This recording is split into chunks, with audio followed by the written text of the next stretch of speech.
Satreskrim Polres Bone Bolango, Gorontalo menangkap seorang warga asal Bolang Longondo Utara karena diduga mencabuli anak di bawah umur. Pelaku terpaksa dilumpuhkan dengan timah panas karena melawan saat akan ditangkap. Tersangka yang masuk dalam daftar pencarian orang ditangkap di Gorontalo setelah sempat melarikan diri.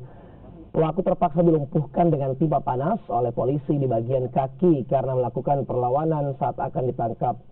Sebelumnya tersangka diduga telah mencabuli 10 orang anak di bawah umur yang 1 orang diantaranya telah melaporkan ke Polsek Bolangitang, Kota Mobagu. Usai ditangkap, pelaku selanjutnya dibawa ke Polres Kota Mobagu. Gudang itu.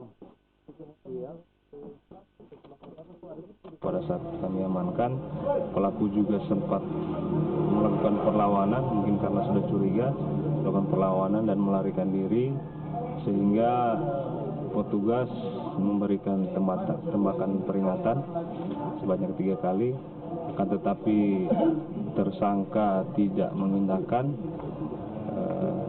Kemudian diambil tindakan tegas dan terukur berupa penembakan ke arah kaki sebanyak 1 kali.